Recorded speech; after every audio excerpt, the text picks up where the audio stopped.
What happens when a simple act of love for a grandchild is twisted into a public nightmare? For Arthur and Eleanor Williams, a retired couple with spotless reputations, a trip to buy a birthday present turned into a scene of humiliation and false accusations. They were profiled, accused, and cuffed by police officers blinded by prejudice. The officers thought they had an easy target in the two elderly black grandparents. They had no idea who was about to pull into that parking lot. They had no idea they were about to confront the unyielding wrath of a United States Marine captain coming home to defend his own. The autumn air in Oak Creek, a manicured suburb just north of the city, had a familiar crispness to it. It was the kind of air that made Arthur Williams feel nostalgic. At 74, with a tweed jacket that had seen more seasons than most of the town's oak trees, he felt a deep, quiet contentment. Beside him in their polished 2018 Buick LaCrosse, his wife of 51 years, Eleanor, hummed a soft gospel tune.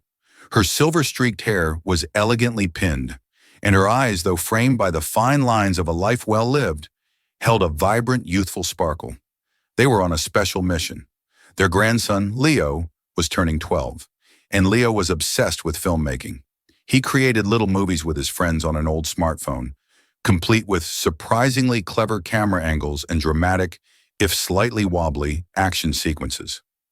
Arthur and Eleanor had saved for months. They were going to Quantum Electronics, a large, sleek store with glass walls and an intimidatingly modern logo, to buy him his first real camera, a Canon EOS R100. They had researched it meticulously, comparing specs and reading reviews. It was more than a gift. It was an investment in a dream. "Are you sure this is the place, Artie?" Eleanor asked, peering at the massive storefront. "It looks so expensive." Arthur chuckled, his voice a warm, gentle rumble. "It is expensive, Elle. That's why we've been putting money in the Leo's Future Director Fund jar for 6 months. The boy has a gift. We need to nurture it." They found a parking spot near the entrance and walked hand in hand into the store. The inside was bright white and cool, with rows of gadgets displayed like museum artifacts. Cheerful pop music played softly overhead. For a Tuesday afternoon, it was relatively quiet. A few younger customers were engrossed by a display of drones, and a man in a business suit was speaking animatedly to a sales associate about smart home systems. They spent nearly an hour with a helpful young employee named Ben, who patiently explained the camera's features, showed them different lenses, and never once made them feel out of place or rushed. Arthur paid with his debit card, the total coming to just over $650. Ben carefully packed the camera, the extra battery they'd purchased, and a memory card into a glossy black bag with the store's silver logo. "Your grandson is a lucky kid," Ben said with a genuine smile. "This is a fantastic starter camera." "Thank you, young man. You've been a great help," Eleanor said, her voice full of warmth. As they left the store, the automatic doors sliding shut behind them, they felt a swell of pride and excitement. They couldn't wait to see the look on Leo's face. They were so caught up in their happy bubble that they didn't notice the store manager, a woman with a severe blonde bob and a pinched expression, watching them leave. She picked up the phone behind her counter, her eyes narrowed into suspicious slits. They had just reached their car, Arthur fumbling for the keys in his jacket pocket, when the serene afternoon was shattered. 2 Oak Creek Police Department cruisers, a Ford Explorer and a Dodge Charger, screeched into the parking lot, lights flashing, and boxed their Buick in. 2 officers emerged. The first, a man in his late 20s with a military-style haircut and a cocky swagger, was Officer Chad Miller. The second, his superior, was Sergeant Frank Davis, a burly, mustachioed man in his 50s whose face seemed set in a permanent look of weary cynicism. Officer Miller approached them, his hand resting casually on the butt of his holstered Glock. "Sir, ma'am, I'm going to need you to step away from the vehicle and place your hands where I can see them." Arthur and Eleanor froze, their hearts pounding in their chests. The glossy bag containing their grandson's dream gift suddenly felt impossibly heavy. Confusion, quickly followed by a cold, creeping dread, washed over them.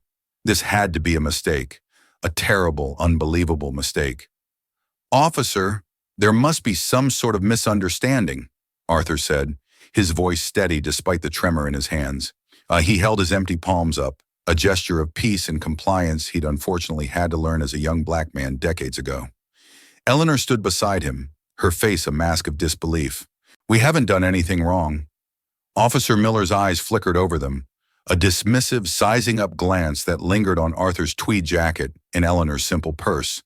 It was a look they both knew all too well. It was the look that dismissed their history, their character, their very humanity, and saw only a stereotype. "We received a call from the store manager about a theft," Miller said, his tone flat and accusatory. He gestured with his chin toward the quantum electronics bag in Arthur's hand. "A high-value camera, to be exact. Matches the description of the one you're holding." Sergeant Davis stood back, arms crossed, observing. He didn't intervene. His silence was its own form of confirmation, a tacit approval of Miller's aggressive approach. "A theft?" Arthur's voice rose slightly. "Officer, we just purchased this camera. I have the receipt right here in my wallet." He made a slow, deliberate move toward his back pocket. "Hold it!" Miller snapped, his hand tightening on his weapon. "Don't you move. Just stay right where you are." The command was so sharp, so filled with unwarranted hostility, that it felt like a physical blow. People were starting to notice. A woman loading groceries into her minivan slowed to stare. A couple walking toward the store paused, their curiosity piqued by the flashing lights. Arthur and Eleanor were suddenly on display, the subjects of a public spectacle. The warmth of the afternoon had vanished, replaced by a chilling sense of shame. "Chad, let the man get his wallet," Sergeant Davis grunted, his voice gravelly. It wasn't an order given out of decency, but one of procedural necessity. Miller smirked. "All right, old-timer, real slow." With trembling fingers, Arthur retrieved his worn leather wallet. He carefully extracted the long, crisp receipt from quantum electronics and held it out. Miller snatched it from his hand. He glanced at it for barely a second before scoffing. This could be for anything, a different item, or it could be fake. Easy enough to print something up these days. "A fake receipt?" Eleanor's voice was incredulous. "Sir, we are retired school teachers. I was a librarian for 40 years. My husband taught history. We have never stolen a single thing in our entire lives." Her plea for reason, for them to see who they truly were, was met with a wall of indifference. Yeah, everyone's a saint when we show up," Miller sneered. He turned to Arthur. "What's in the bag?"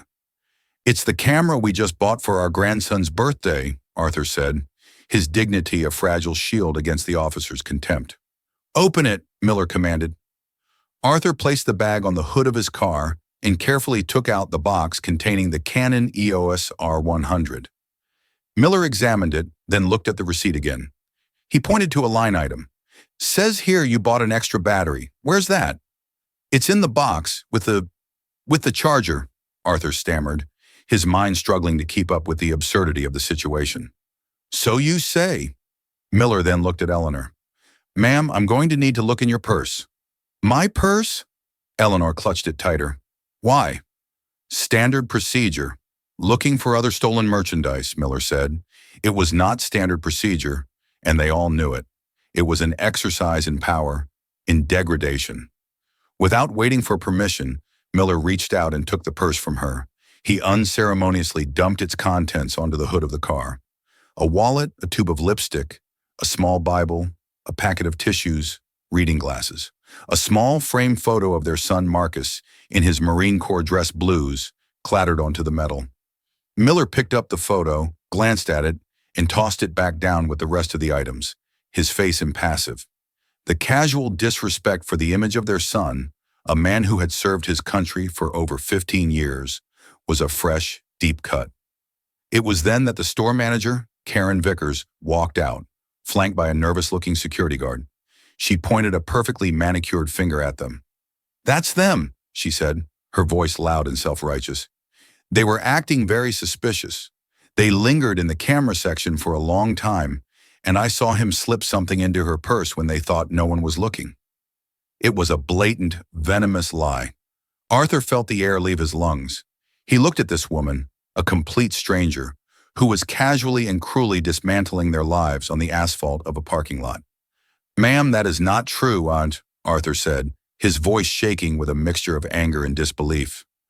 We spoke to a young man named Ben. He helped us. Look at your own security cameras. Our cameras in that section have been glitching all day, Karen said smoothly, a lie she had clearly prepared. But my eyes work just fine. That was all Miller needed. All right, that's enough, he declared, pulling out a pair of handcuffs. You're under arrest for suspicion of felony theft. Arrest! Eleanor gasped, her hand flying to her mouth. Tears welled in her eyes. You can't be serious. Put your hands behind your back, sir, Miller ordered Arthur. The cold steel of the handcuffs bit into Arthur's thin wrists. The click of the cuffs locking echoed in the stunned silence. At 74 years old, Arthur Williams, a man who had mentored hundreds of students and served as a deacon in his church for 30 years, was being treated like a common criminal. Miller then moved to Eleanor. Ma'am. No, she whispered, tears streaming down her face. Please don't do this. Sergeant Davis, who had been a silent observer, finally stepped forward. He took the cuffs from Miller. I'll handle this, Chad. His touch was marginally gentler as he cuffed Eleanor, but the result was the same. The degradation was absolute. As they were led, stooped, and shamed toward the back of Miller's cruiser, Arthur saw the faces of the onlookers. He saw pity in some, morbid curiosity in others, and in a few he saw a flicker of confirmation. The ugly, prejudiced belief that this was just how things were. The weight of that injustice was heavier than any handcuffs. He and his beloved Eleanor were being erased, replaced by a caricature drawn by bigotry. As the car door slammed shut, plunging them into the cramped, plastic-molded back seat, a profound sense of hopelessness began to set in. Captain Marcus Williams, United States Marine Corps, drove his gray Ford F-150 with the quiet focus of a man accustomed to far more stressful situations. He was on a 72-hour leave from Camp Lejeune, a surprise visit for his father's upcoming birthday. He hadn't told his parents he was coming. He pictured their faces, the shock turning to unadulterated joy. He'd call them when he was a few minutes away, tell them to look out their front window. He smiled at the thought. After 2 tours in Afghanistan and his recent promotion to captain, little in life felt as good as seeing his mom and dad. They were his bedrock, the source of his moral compass. They had taught him integrity, discipline, and the quiet strength of dignity, values the Marine Corps had only sharpened. He was just turning onto the main road that led to his parents' neighborhood when he saw it. Up ahead in the sprawling parking lot of the Quantum Electronics store were the unmistakable flashing blue and red lights of 2 Oak Creek police cruisers. That wasn't unusual. What made his heart slam against his ribs was the car they had boxed in, a pristine, cream-colored 2018 Buick LaCrosse. His parents' car. His blood ran cold. He slowed his truck, his eyes scanning the scene, his training kicking in, assessing every detail with rapid precision. He saw 2 officers. He saw a blonde woman talking with one of them. And then he saw it. The back door of one of the cruisers was open, and a stooped figure, a man in a familiar tweed jacket, was being pushed inside, his father.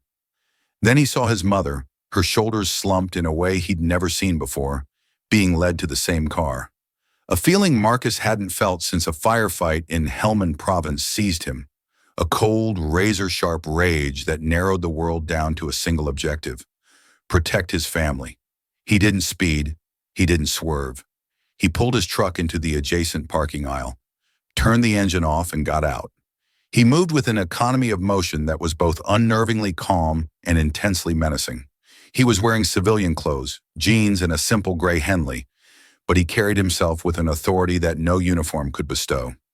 As he approached, Officer Miller was just closing the door on his parents. He was laughing about something with the store manager, Karen.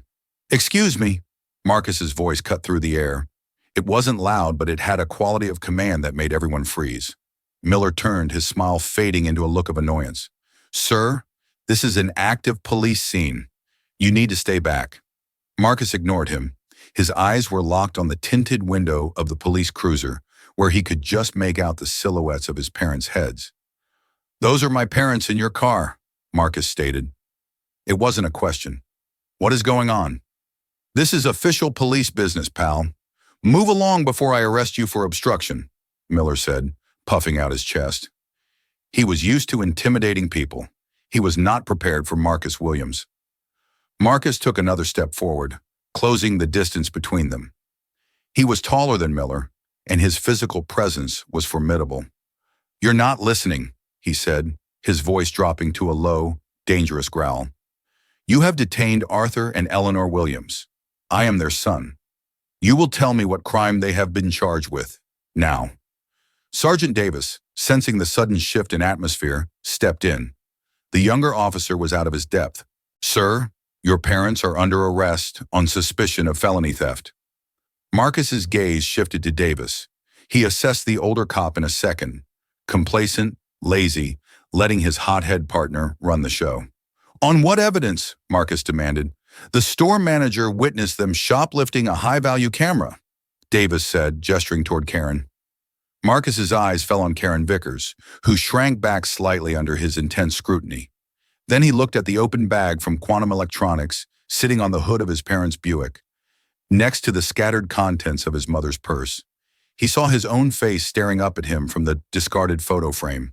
A fresh wave of fury, cold and pure, washed over him. He fought it down. Emotion was a liability. He needed to be methodical. "They purchased that camera," Marcus said. "My father would have a receipt." "The receipt he produced could be fraudulent," Miller interjected, trying to regain control. "And the witness statement is enough for probable cause." "So a woman who works on commission," Marcus began, his voice dripping with contempt as he looked at Karen, "makes a baseless accusation against two elderly black patrons. You ignore their receipt. You don't verify with the cashier who sold it to them. You don't review the store's security footage. Instead, you immediately cuff two senior citizens in a public parking lot based on a single, unsubstantiated claim. Is that a correct summary of your police work, Sergeant?" Davis's face reddened slightly. Phrased like that, it sounded bad. "We are conducting an ongoing investigation." "No," Marcus said, his voice like flint. "You're done conducting it.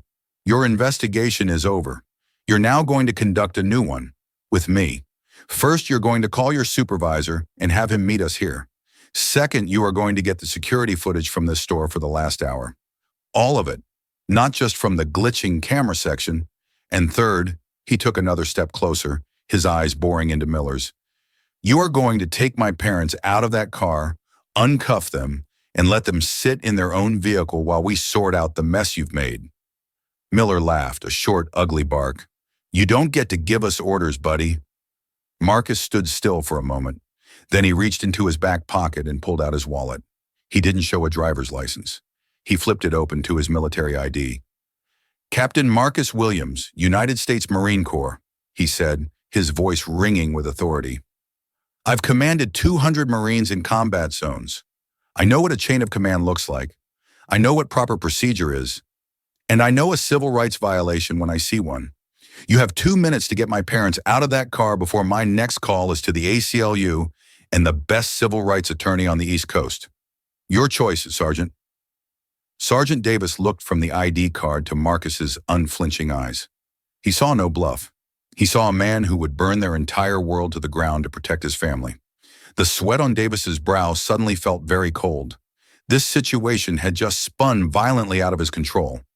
The dynamic in the parking lot had shifted as if a switch had been thrown. The smug confidence of Officer Miller evaporated, replaced by a sullen, resentful silence. Sergeant Davis, a man who had coasted through the last decade of his career by avoiding paperwork and conflict, was now faced with a mountain of both. Karen Vickers, the store manager, looked pale and nervous, her fabricated story beginning to feel like a very flimsy shield. Davis made the call. He spoke in low, clipped tones to his shift commander, Lieutenant Allen. He tried to frame it as a simple misunderstanding that was being handled, but Marcus, standing just a few feet away, could hear the tremor of anxiety in his voice. While Davis was on the phone, Marcus turned his attention back to Miller. "The keys," he said, holding out his hand. "Give me the keys to their cuffs." Miller hesitated, looking toward his sergeant for guidance. Davis, still on the phone, gave a short, sharp nod. With ill grace, Miller handed them over. Marcus walked to the cruiser and opened the back door. The relief that washed over Arthur and Eleanor's faces was so profound, it was heartbreaking. "Marcus," Eleanor whispered, tears starting anew, but this time from relief. "I don't understand." "You don't have to, Mom," Marcus said softly, his voice gentle for the first time since he'd arrived. "I'm here now. I'll handle it." He expertly unlocked their cuffs. The red, angry marks on their thin wrists sent another spike of rage through him, but he kept his expression calm for their sake. He helped them out of the car, his hands steady and supportive on their elbows. He walked them to their own Buick, opened the doors for them, and made sure they were seated comfortably before closing the doors, giving them a space of privacy and dignity away from the prying eyes of the officers and the growing number of onlookers. He then retrieved his mother's belongings from the hood of the car, carefully placing everything back in her purse, lingering for a moment on the photo of himself before tucking it safely inside. By the time Lieutenant Allen arrived, a weary-looking man with salt and pepper hair, the scene was set. Marcus met him halfway. He gave a brief, factual, and damning account of what he had witnessed and what his parents had told him. He omitted no detail: the dismissal of the receipt, the lie about the glitching cameras, the public humiliation, the refusal to investigate before arresting. "Lieutenant," Marcus concluded, his tone respectful but firm, "my father is a retired history teacher. My mother was a librarian. They have lived in this county for 51 years and have never even had a speeding ticket. The actions of your officers today were not just unprofessional, they were a clear-cut case of racial profiling resulting in false arrest." Lieutenant Allen listened, his face growing grimmer with every word. He looked at Miller, then at Davis, then at the visibly shaken store manager. "Sergeant, get the store's security footage. Now," Allen ordered. "And not just from the manager. I want to speak to your corporate loss prevention. Get them on the phone." Karen Vickers began to stammer. "Well, like I said, the cameras in that section—" "I don't care about that section," Allen cut her off, his patience clearly gone. "I want footage from the front entrance, the checkout counters, and the main floor. I want to see every second from when Mr. and Mrs. Williams entered this store until they left." He turned to a third officer who had arrived with him. "Go inside with her. Make sure we get what we asked for." While they waited, Marcus walked over to the young sales associate, Ben, who had been watching the entire drama unfold from a distance, looking horrified. "You're Ben?" Marcus asked. Yes, sir," the young man stammered. "You sold my parents a camera about an hour ago?" "Yes, a Canon EOS R100 and an extra battery and a memory card. They were so nice. They told me all about their grandson, Leo," Ben said, speaking in a rush. "I rang them up myself. I saw him pay with his card. I don't understand why this is happening." "Would you be willing to state that to the lieutenant?" Marcus asked. "Absolutely," Ben said without hesitation. Marcus led him over to Lieutenant Allen, and Ben gave his clear, unwavering account, which directly contradicted the manager's story.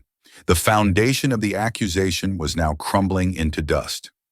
40 minutes later, the officer returned from the store's security office with a tablet.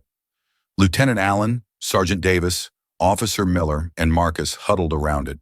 Karen Vickers was kept at a distance, looking increasingly ill. The footage was crystal clear. It showed Arthur and Eleanor entering the store. It showed them speaking with Ben for nearly an hour, examining the camera with genuine interest. It showed them walking to the checkout, Ben ringing them up, and Arthur paying with his debit card. It showed Ben handing them the bag. At no point did either of them slip anything into a pocket or a purse. They behaved exactly as any honest customer would. "Keep playing it," Marcus said, his voice cold. They fast-forwarded. The footage from another angle, high on the wall, showed the entire camera section. A few minutes after Arthur and Eleanor began talking to Ben, another man entered the aisle. He was a young white man in a gray hoodie and baggy jeans. He moved quickly, glancing around nervously. He picked up an identical Canon camera box, looked directly at it, and then with swift, practiced ease, shoved the entire box under his hoodie and walked briskly out of the aisle and toward a side exit. The timeline was damning. The actual theft had occurred while Arthur and Eleanor were in plain sight, engaged in a legitimate transaction. But the most incriminating part was yet to come. The camera focused on the main counter showed Karen Vickers. She was looking at a monitor, and the footage showed her watching the man in the hoodie. She saw him. She saw him take the camera. She did nothing. Her eyes then darted over to the elderly black couple laughing with the sales associate. She watched them, her expression hardening. After the man in the hoodie was long gone, she watched Arthur and Eleanor leave the store. Only then, after the real thief had vanished, did she pick up the phone to call the police. She had seen the real crime and ignored it, choosing instead to pin it on the Williamses. The silence that followed the video was deafening. Officer Miller's face was ashen. Sergeant Davis refused to meet anyone's eyes, staring at the ground as if it held the answers to his ruined career. Lieutenant Allen took a deep breath. He turned to Marcus. "Captain Williams, on behalf of the Oak Creek Police Department, Marcus held up a hand. "Don't," he said, his voice dangerously quiet. "Don't apologize to me. You're going to apologize to my parents, and then we're going to talk about what happens next. Because this is not over. Not by a long shot." The revelation from the security footage hung in the air, thick and undeniable. The narrative so confidently constructed by Karen Vickers and Officer Miller had not just been disproven. It had been obliterated, exposing a raw, ugly foundation of prejudice and deceit. Lieutenant Allen, to his credit, acted swiftly. His first move was to walk directly over to the Williamses' Buick. Marcus followed, standing back to give him space. The lieutenant addressed Arthur and Eleanor through the open passenger window, his voice laced with a deep professional shame. "Mr. and Mrs. Williams," he began, his hat in his hands. "My name is Lieutenant Allen. There are no words to properly express how sorry I am for what my officers have put you through today. Your innocence is completely and totally verified. The actions taken here were inexcusable and are not representative of this department's standards. You are, of course, free to go. We will handle everything from here." Eleanor simply nodded, her expression exhausted but resolute. Arthur looked past the lieutenant to his son, a look of immense pride and gratitude in his eyes. "Thank you, Lieutenant," Arthur said, his voice heavy with the emotion of the last few hours. "We just want to go home." As Marcus helped his parents get ready to leave, Lieutenant Allen turned his attention to his subordinates and the store manager. His face was a thundercloud. "Davis, Miller, my office, now. You're both on administrative leave, effective immediately. Hand over your badges and service weapons." The order was barked, leaving no room for argument. Sergeant Davis, looking like a man who had aged 20 years in an hour, complied silently. Officer Miller, however, still had a flicker of belligerent defiance. "Sir, we were acting on the witness's information," he started. "You're on leave, Miller, which means you're to remain silent," Allen snapped, cutting him off. "Internal Affairs will be in touch." He then turned his steely gaze on Karen Vickers, who was now being questioned by another officer. "As for you, ma'am, you just filed a false police report, and based on this evidence, it seems you did so with malicious intent. You might want to find a lawyer." Karen's face crumpled. The self-righteous manager was gone, replaced by a frightened woman who had just realized the catastrophic consequences of her actions. But Marcus wasn't finished. As his parents started their car, he approached Lieutenant Allen one last time. "Lieutenant," he said, his voice low so only Allen could hear. "Administrative leave isn't enough. I want their body camera footage." Allen blinked. "Captain, the store footage was conclusive." "The store footage shows what happened. The body cam footage will show why," Marcus insisted. "It will show their intent. It will record every word they said to my parents, every word they said to each other when they thought no one was listening. It will be the difference between a firing and a criminal conviction for civil rights violations. I'm requesting it formally right now, and I'll be following up with a Freedom of Information Act request tomorrow morning." Lieutenant Allen stared at Marcus, seeing the unbending steel in his eyes. He knew this Marine captain would not let this go. He was going to see it through to the end, no matter what. "I'll have it pulled," Allen conceded with a sigh. The next 48 hours were a whirlwind. The Williams family retained the services of a top civil rights attorney, a man Marcus had been given the name of by a contact in the Judge Advocate General's Corps. The local news got wind of the story, and it exploded. "Decorated Marine Captain intervenes as local police falsely arrest elderly parents" was the headline that flashed across the state. The body camera footage was the final devastating nail in the coffin for Miller and Davis.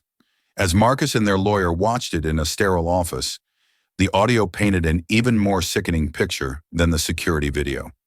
It began in Miller's car as they were driving to the scene. "Another call from Quantum," Miller's voice said with a sigh. "Manager Karen says she's got a couple of suspicious ones hanging around the high-end cameras." "Let me guess the description," Davis's voice responded, thick with cynicism.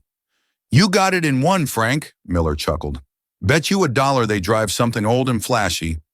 The footage showed their arrival, their immediate aggressive stance.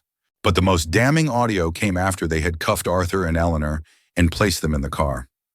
Miller had muted his microphone, a violation of department policy, but had failed to do it correctly. His conversation with Davis was still faintly but clearly audible. "Piece of cake," Miller was saying. "Old-timers like that, they're either genuinely senile and forget they took it, or they think they can get away with it. We'll get a quick confession at the station. Easy collar." "You see the way he looked at me?" Miller continued, referring to Arthur. "Trying to pull that dignified old man routine. They always do." There was no talk of evidence, no concern for procedure, just a smug, prejudiced assumption of guilt based on nothing more than the color of their skin and their age. They had decided the Williamses were criminals the moment they got the call, and every action they took was to confirm that preconceived notion. When combined with Karen Vickers' deposition, in which, under pressure from her own company's lawyers, she admitted to having a bad feeling about the Williamses and ignoring the actual thief because she was flustered, the case was airtight. It was no longer about a simple mistake. It was a clear, documented conspiracy to frame an innocent couple, born from the ugliest corners of prejudice. The truth, in all its devastating detail, was now fully exposed. The fallout was not just swift, it was brutal. The gears of justice, once kick-started by Captain Marcus Williams, began to grind with relentless efficiency, and the karmic blowback for the three individuals responsible was devastating. For Officer Chad Miller, his career in law enforcement was over before it had barely begun. The internal affairs investigation, bolstered by the body cam footage and Marcus's formal complaint, was a slam dunk. The Oak Creek Police Department fired him for gross misconduct, violations of protocol, and conduct unbecoming an officer. But it didn't end there. The county district attorney, facing immense public pressure and a rock-solid case presented by the Williams family's attorney, pressed criminal charges. Chad Miller was charged with 2 counts of filing a false police report, 2 counts of unlawful restraint, and, most seriously, a federal charge for deprivation of civil rights under color of law. 6 months later, he pleaded guilty to avoid a longer sentence, was sentenced to 18 months in federal prison, and was stripped of his ability to ever work in law enforcement again. His smug smirk in the parking lot was replaced by a hollow, defeated look in his mugshot. For Sergeant Frank Davis, his was a quieter but in many ways more tragic downfall. He wasn't the aggressive instigator, but his complicity was his undoing. The investigation found that as the senior officer on scene, he had a duty to de-escalate, to ensure proper procedure was followed, and to correct his subordinates' flagrant violations. He did none of those things.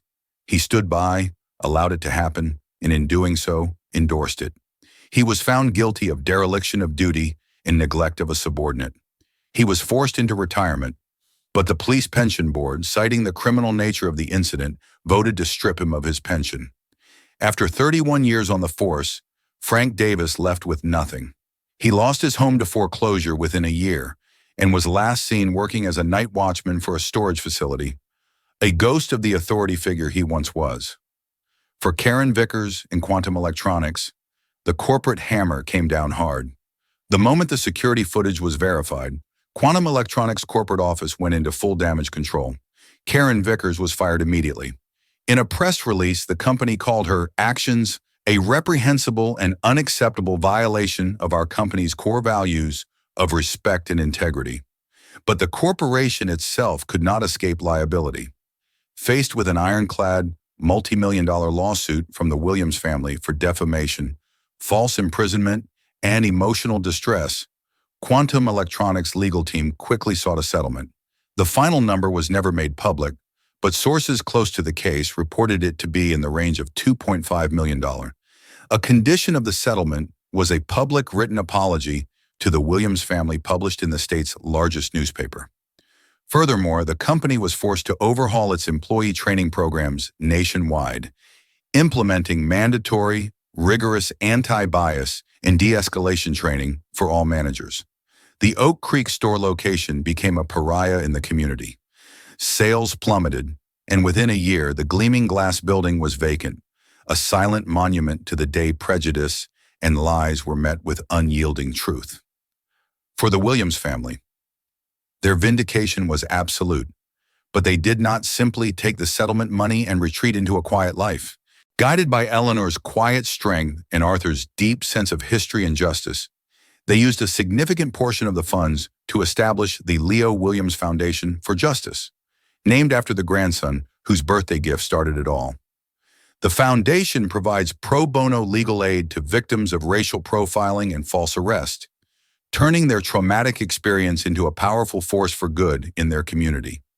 Arthur and Eleanor became reluctant but respected public figures, speaking at community events about their experience, not with bitterness, but with a message of vigilance, dignity, and the importance of standing up for what is right. They had been targeted because their attackers saw them as weak, as easy victims. In the end, their quiet dignity proved to be the most powerful weapon of all.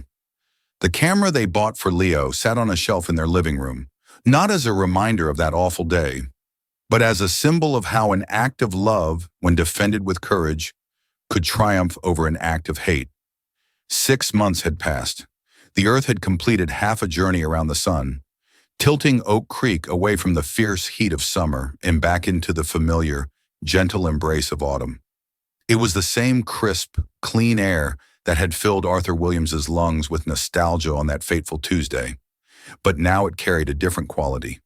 The scent of wood smoke and decaying leaves no longer felt like an ending, a retreat into the quiet dormancy of winter, but like a cleansing. It was the smell of a chapter closed and a new one, hard-earned and deeply cherished, beginning. The town itself seemed to breathe this new air. The story of what happened in the quantum electronics parking lot had seeped into the local consciousness, becoming a modern-day fable, a cautionary tale whispered in grocery store aisles and debated over coffee at the town diner.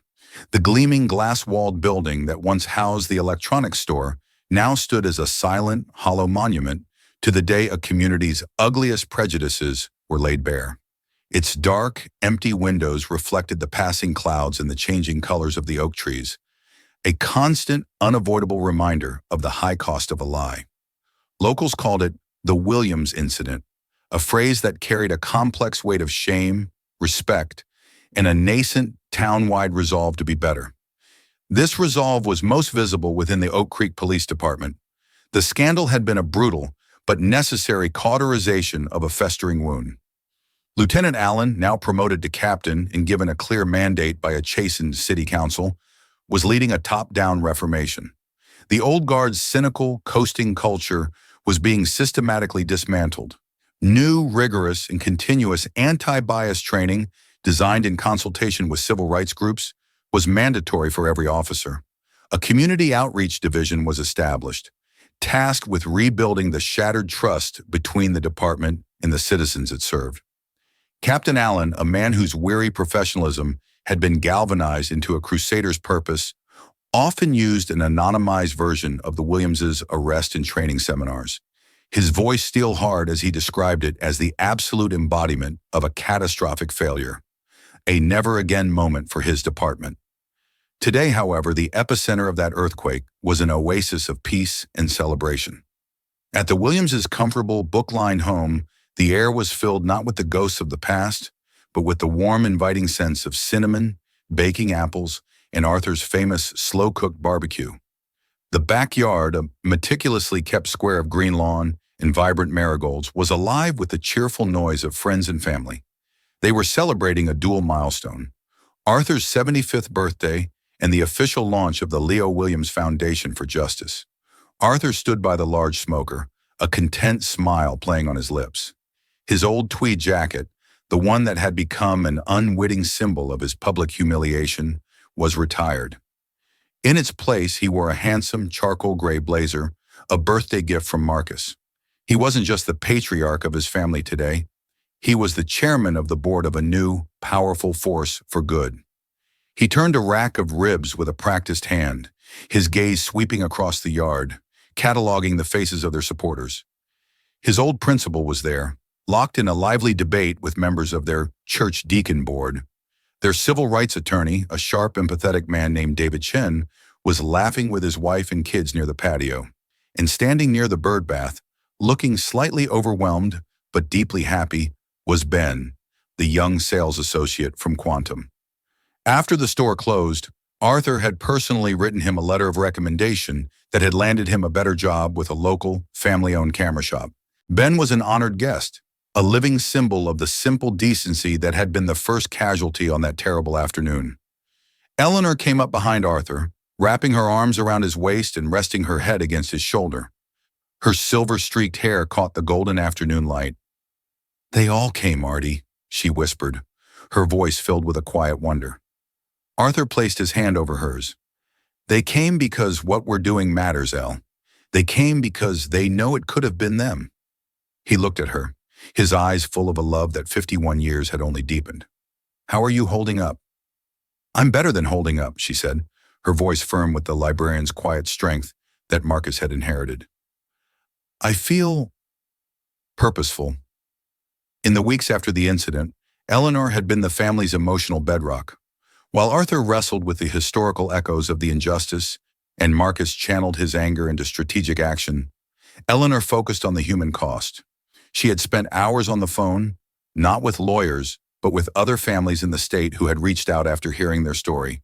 Families who had endured similar humiliations without the resources or the Marine captain's son to fight back. It was her quiet insistence that their settlement should not be a private comfort, but a public weapon. The foundation was her vision as much as anyone's. Across the lawn, Marcus watched them, leaning against the sturdy oak tree he'd fallen out of as a boy. He was on a planned leave this time, the surprise replaced by a profound sense of rightness. He held a simple mug of coffee, its warmth a small comfort against the autumn chill. He saw the genuine peace on his parents' faces, a peace he had fought to restore. The fight had been ugly, exhausting, and had stirred a rage in him that felt dangerously primal. It was one thing to face a declared enemy on a foreign battlefield. It was another thing entirely to face an insidious, smiling prejudice at home, aimed at the two people who constituted his entire world. This battle hadn't been won with a rifle or a tactical plan, but with cellular data, video footage, and the unbending steel of his resolve. He had learned that a Freedom of Information Act request, wielded correctly, could be as powerful as an airstrike. His father caught his eye and beckoned him over. "Captain," Arthur said, his voice brimming with pride, "come settle a debate for your old man. My principal here thinks the turning point was the security footage. I maintain it was when you showed them your military ID." Marcus smiled and shook the principal's hand. "Respectfully, sir, you're both wrong," he said, his gaze shifting to his father. "The turning point was when you and Mom decided 51 years ago to build a life based on integrity. It was when you taught me that our name, our character, was the only thing no one could ever take from us. Everything else was just a tactic to defend that truth." Arthur's eyes welled slightly. He clapped his son on the shoulder, a wordless gesture of overwhelming love and gratitude. The center of the party's gravity, however, was not the celebrated elders or the decorated son. It was a 12-year-old boy with a shock of black hair and a look of intense concentration on his face. Leo, the budding filmmaker, the unwitting catalyst for this entire saga, was in his element. He moved through the crowd with the Canon EOS R100, the camera now feeling like a natural extension of his arm. It was no longer just a birthday gift. It was a legacy, a tool, a responsibility. He wasn't just passively recording the event. He was creating a document. He was conducting short, earnest interviews, his voice barely audible over the party's hubbub. He pulled his great-aunt aside and asked her to tell the story of when his grandfather stood up to a segregated bus driver in 1968. He cornered Ben and asked him, "What did you think when you first saw my grandparents?" Ben, flustered but charmed, answered honestly, I thought they looked like they were very much in love and really excited to buy a present for their grandkid. Later, Leo approached Marcus, who was now sitting on the porch steps. Uncle Marcus, he began, framing the shot carefully. Can you tell me, were you scared that day? Marcus looked at his nephew, truly seeing him for the first time not as a child, but as the future storyteller of their family. He considered the question with the seriousness it deserved. Scared isn't the right word, Leo, he said slowly. In combat, you feel fear because things are chaotic and unpredictable. When I saw what was happening to Grandma and Grandpa, I didn't feel fear. I felt clarity. I saw a wrong that had to be righted. I had a clear objective, and I will never, ever be scared of doing what's right for our family. Leo nodded, absorbing the answer. He held the shot for a moment longer, then whispered, Thank you, before moving on, his mind already editing the scene. As the afternoon sun dipped below the horizon, painting the sky in strokes of orange and purple, the party began to wind down. Eleanor insisted everyone gather on the large, screened-in porch. A projector screen had been set up, and Leo, with a nervous pride, announced he had something to show them. He clicked a button on his laptop, and the screen flickered to life. It was the film he had been shooting all day, but it was so much more than a simple home movie. It was a beautiful, poignant montage, skillfully edited to a gentle piano score. He had woven in shots of the party, of people laughing, eating, and embracing, with scanned images from old family albums. There was Arthur in his dusty classroom, a younger Eleanor surrounded by stacks of books in her library, their wedding photo from 1974, a picture of a tiny Marcus taking his first steps. He intercut these with his new interview footage, Ben's earnest face, his great-aunt's knowing smile, his uncle's resolute gaze. The film told a story not of trauma, but of character. It was a visual argument, presenting incontrovertible evidence of a life well lived, of a family built on love, faith, and quiet dignity. The final sequence was a slow, deliberate zoom into a shot Leo had taken earlier in the day. It was Arthur and Eleanor standing by the now empty grill, her arms around his waist, his hand covering hers. They were looking directly at their grandson behind the camera, and their faces were alight with a love that was both deeply personal and universally understood. As the image faded to black, a simple title appeared on the screen, The Williamses. A reverent silence held the porch for a moment, thick with emotion. Quiet sniffles could be heard from the back row. David Chen, the attorney who had seen the ugliest side of the case, reached over and squeezed Arthur's shoulder. Eleanor dabbed at her eyes with a handkerchief, her face a perfect portrait of pride and love. It's wonderful, Leo, she said, her voice trembling slightly. Arthur, his voice thick and gravelly, looked at his grandson, who was trying to hide a huge grin. It's a masterpiece, son, he declared. Then he corrected himself, his history teacher's mind making the crucial connection. No, it's more than that. It's a primary source document. You captured the truth, and the truth we learned is the only thing that matters. As Leo looked at the image of his grandparents frozen in his memory and now on the screen, he finally understood the full weight of the gift in his hands. The camera wasn't just for making up stories. It was for telling the true ones. It was for capturing the evidence of a person's soul, for documenting the character that no false accusation could ever truly tarnish. The truth of his family, he knew with the sudden, profound certainty of a 12-year-old who had witnessed a quiet miracle, was the most powerful story he would ever tell. They had faced down the ugly, the ignorant, and the unjust, and they had won, not by sinking to that level, but by rising above it, armed with a librarian's quiet strength, a historian's long perspective, and the fierce, unyielding, and clarifying love of a United States Marine captain coming home to defend his own. The scar from that day remained, but it was no longer a source of pain. It was a mark of victory. This wasn't just a story about a stolen camera or a mistaken identity. It was a story about the deep, ugly roots of prejudice and the incredible power of dignity in the face of humiliation. Arthur and Eleanor Williams were targeted because someone saw them as a stereotype, not as human beings. But the haters, the accusers, and the corrupt officers all made one fatal miscalculation. They never imagined the strength of the family they were trying to tear down. They never counted on Captain Marcus Williams. The hard karma that came for those responsible wasn't magic.